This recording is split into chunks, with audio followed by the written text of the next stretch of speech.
And I was expecting that we would make changes to the Evidence Act, for example. Me expecting this la bill lo kam la house.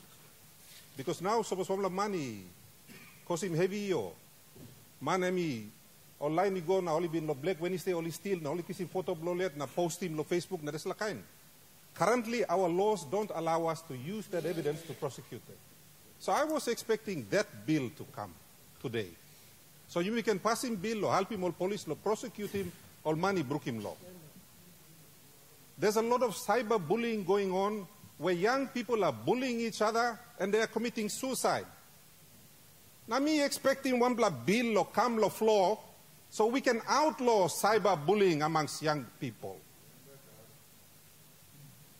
Our people are having a cost of living crisis. I was expecting a bill that would help deal with issues like that.